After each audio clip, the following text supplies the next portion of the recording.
Welcome back.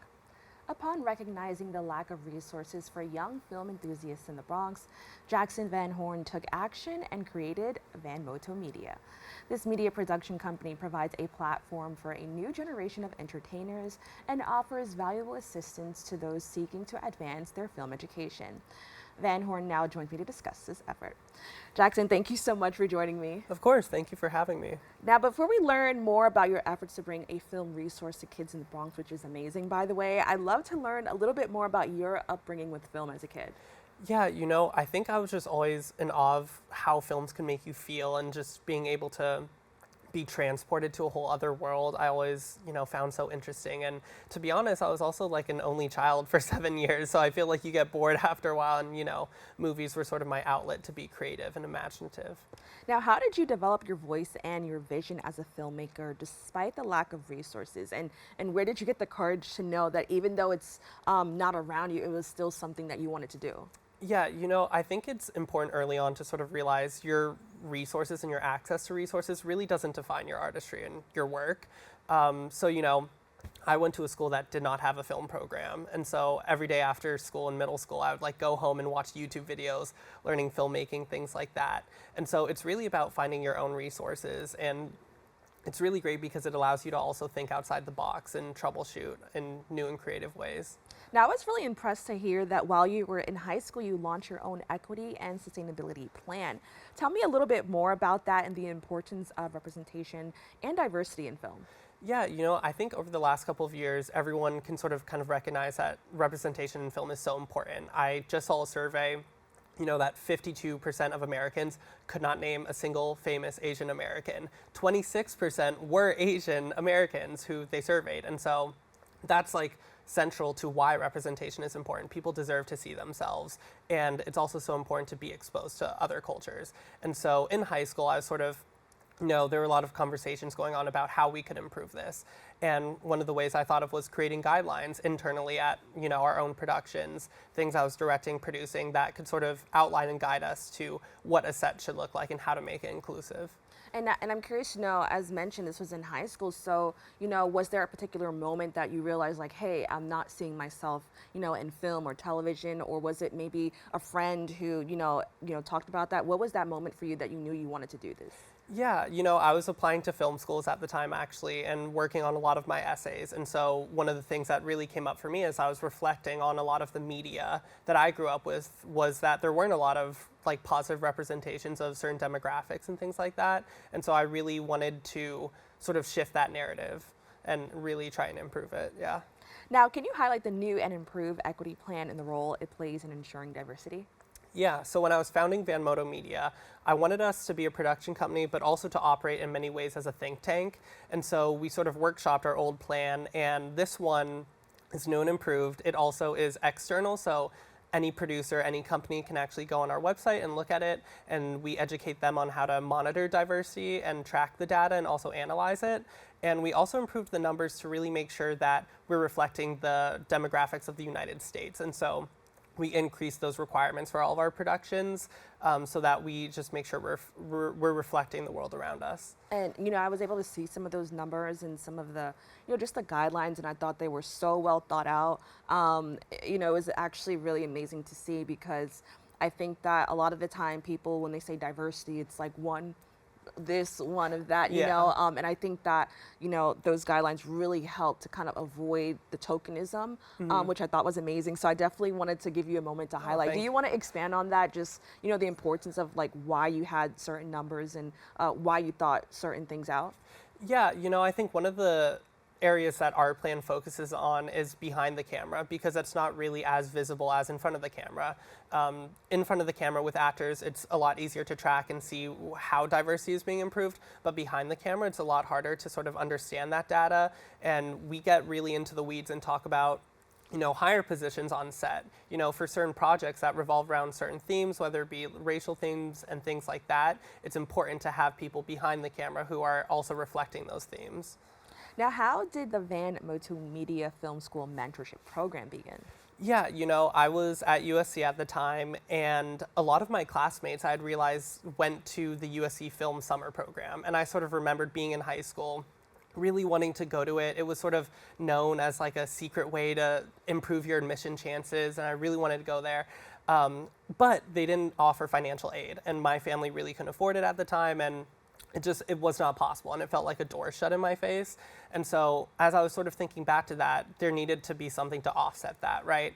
Just because you're having a summer program that essentially gives a push up to people who already have that privilege and already have a leg up. And so I wanted something to offset that. And I was sort of thinking about starting this mentorship program, and I received a direct message on Instagram from actually our first mentee, Nobert.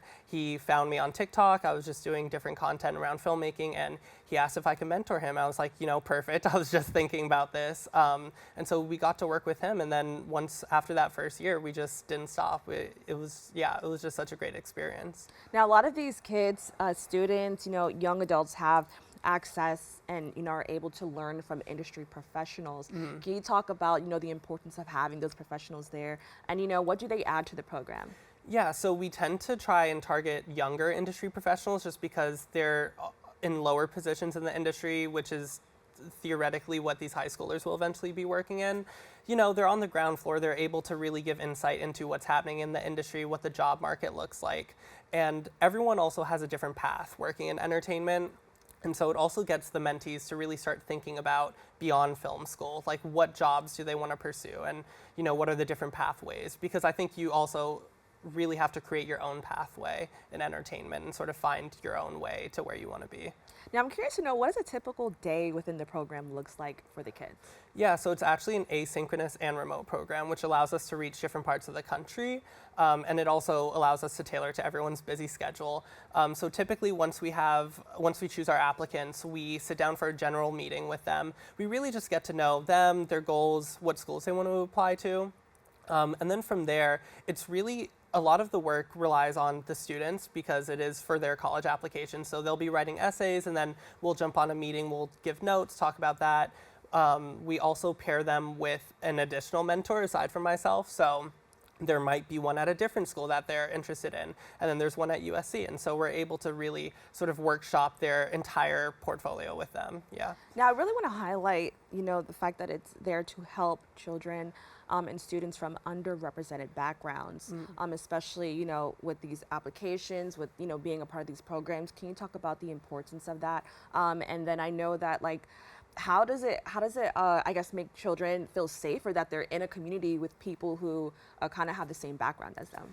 Yeah, no, definitely. I think, of course, as you said, the program is geared towards underrepresented or lower income students. And of course, that came a lot from my background. A lot of the mentors we pair them with, I try to sort of pair them with someone who also has their interests or reflects them racially or just in terms of identity. That way they know there is a seat at the table for them, and that there is a possibility in film school and beyond to see themselves reflected.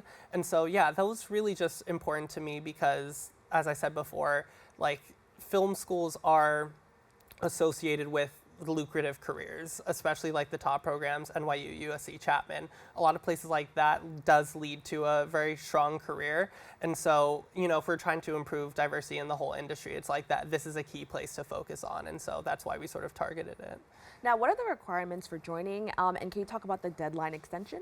Yeah, so we look at applicants holistically, almost like schools do. You do have to be in good academic standing. We look at any of your previous work just to sort of make sure not only are you at the level to sort of thrive in these programs, but also grow within them. So we look at that, and then you also do have to come from an underrepresented background. Viewers can find that information on our application. And then, yes, our deadline has been extended to July 14th. We just want to make sure we're reaching as many students as possible. Now, in what ways does the program expand on networking opportunities, which is so important in the field of media, television, all that networking is crucial. So how does this program help with that? Yeah, so a lot of our program relies on what I call organic networking. It's not like we're having mixers where, everyone's in a suit and tie and trying to get each other's LinkedIn. A lot of it comes from the people they're meeting in the meetings, whether it be their mentors or the industry professionals. It's sort of getting to know them, and they get to establish a very natural rapport between each other and have that door be open. A lot of the mentors and people we're bringing in to talk to them work above the line in higher positions typically hiring positions. And so if they have a film set, that they're trying to find crew for, ideally they would also reach out to our mentees and talk to them about it. Now, can you share, maybe some quick success stories of, maybe some people that you saw when they first came in, and then how they, how they've grown since they left? Yeah, I mean, I will say I think all of our mentees are successful in their own right. Like, it's such a big deal to go to college. Some of them are the first in their family, but Nobert, who I mentioned earlier, who was the first one, he's entering his sophomore year at USC in the same major as I was, film and television production. Just being able to see him blossom and bloom, and he's really also voiced the amount of resources that USC has been able to provide him and what that means to him. And yeah. That's amazing. I love to hear. I think this is an amazing program. What do you hope to see for the future of Vanmoto Media? Yeah, we work primarily in development right now, so we have some cool projects in the pipeline. We just shot a project in London with these two directors, Natasha and Beth Perkin, and it starred Jack Grazer from Shazam at Pixar's Luca. That was really awesome, but I also want us to continue operating as a think tank in many ways. I think diversity and inclusion has sort of fallen under a lot of criticism, especially by conservative politicians and just the general cultural sphere that we're in. But at the end of the day, it's central to who we are as a company, and it's not going anywhere. And so we definitely stand by that and want to continue doing work that supports that. Yeah. Well, I want to thank you so much for joining us. This is an amazing program. It's always great to see, a BronxNet alum, do amazing things. And I love what you're providing, as you mentioned, for people who are from backgrounds that aren't usually represented in media. So once again, thank you so much for joining us and having this discussion. Yeah, of course. Thank you. If you or someone may or would like to sign up for the Vanmoto Media Film School Mentorship Program, please go to their website at vanmotomedia.com. We have to take a quick break, but we'll be back with more Open after this.